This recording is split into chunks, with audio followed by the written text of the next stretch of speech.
সবথেকে কবে একই কথা তাই ফুলবাড়ি নিয়ে যায় কত।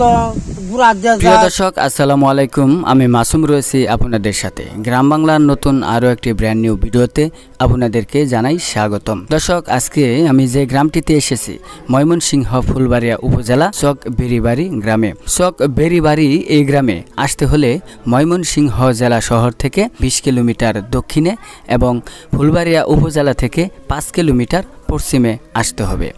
দর্শক আমি এই চক বেরিবাড়ি এলাকাতে আমি এসেছি।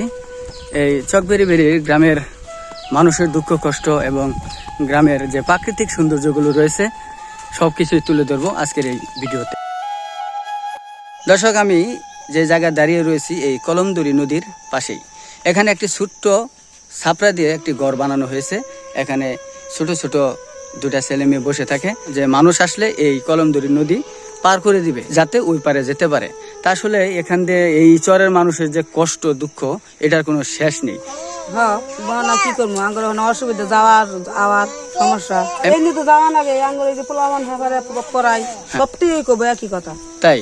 হ্যাঁ আমরা কইলাম না আরো মানুষ বেডা বেডা হাইন ছেলে মেয়ে সব একই কথা কবো দেখেন যে এখানে একটা ব্রিজ প্রয়োজন। হ্যাঁ কারণ আঙ্গুর স্কুল করে মেয়া ফুলান বাচ্চা কাচ্চা পড়াশোনা করুন না মনে করুন যেতে কষ্ট আইতে কষ্ট।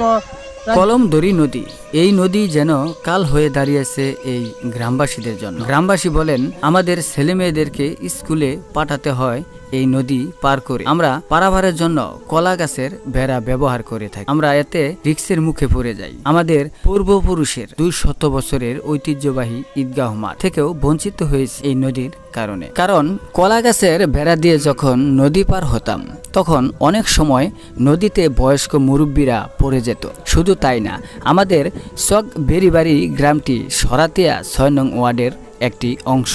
যখন নির্বাচন আসে ভোট কেন্দ্রে যেতে হয় আমাদের এই নদী পার হয়ে। আমাদের এলাকাবাসীর দাবি যাতে এখান দিয়ে ছোট্ট একটা ব্রিজ করে দেওয়া হয়। আমরা কৃতজ্ঞ থাকব গ্রামবাসী আজীবন।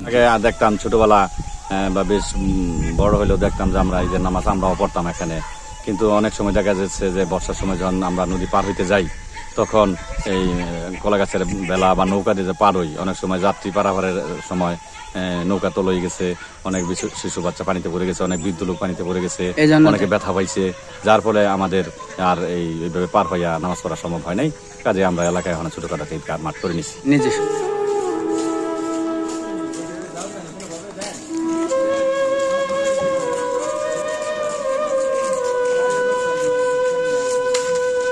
এই রাস্তাটি কিন্তু কলমধুরি যে একটা নদী রয়েছে এই নদীর কাছে গিয়েছে এই রাস্তাটি।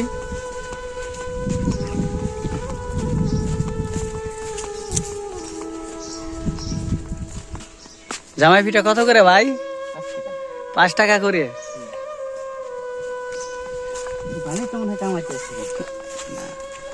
ভাই দেশের বাড়ি কোথায়?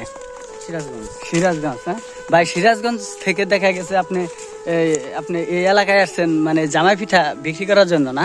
জি। যাক, ব্যবসা হয়তো ভাইয়া ভালো। হ্যাঁ মাশাআল্লাহ, যাক আলহামদুলিল্লাহ।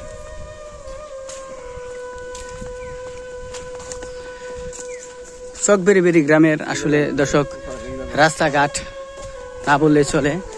ছোটখাটো দেখা গেছে পায়ে হাঁটার মতো কিছু রাস্তা রয়েছে চক বেরিবাড়ি এই গ্রামে। এই গ্রামের মানুষ অনেক কিছু থেকে কিন্তু বঞ্চিত রয়েছে। দর্শক আমি আসলে রাস্তা হারিয়ে ফেলছি। এই গ্রামের মানুষ কতটুকু কষ্টে বসবাস করছে তা কিন্তু আসলে দর্শক আপনারা দেখতে পাচ্ছেন। তো এরকম ছোট ছোট পায়ে হাঁটা রাস্তা দিয়ে কিন্তু যেতে হয় তাদের। এই জায়গায় ভালো রাস্তার প্রয়োজন। মানুষের দেখা গেছে যোগাযোগ ব্যবস্থা যদি ভালো না হয় তাহলে কিন্তু চলতে ফিরতে কিন্তু খুবই কষ্ট হয়। এই গ্রামে আসলে এসে দেখা গেছে গ্রামের প্রাকৃতিক সৌন্দর্য পরিবেশ সবকিছু দেখানোর জন্য আমি এসেছিলাম। তো এখান দিয়ে দেখা গেছে কোনো রাস্তাই নেই। এখানে ছোট্ট একটি পায়ে হাঁটার মতো রাস্তা রয়েছে। তো এদিক দিয়েই মানুষ চলাচল করে সবচাইতে বেশি এই রাস্তাটি দিয়েই, যে যার মতো দেখা গেছে এই নদী পার হয়। গ্রামের মানুষের দাবি এই গ্রামে যাতে এদিক দিয়ে একটা ব্রিজ হয়, যাতে এখান দিয়ে ছোট্ট একটা রাস্তা তৈরি করে এখান দিয়ে আপাতত ছোট্ট মিনি ব্রিজ হলেও গ্রামের মানুষকে তৈরি করে দিলে তাহলে হয়তোবা তাদের খুব ভালো হতো।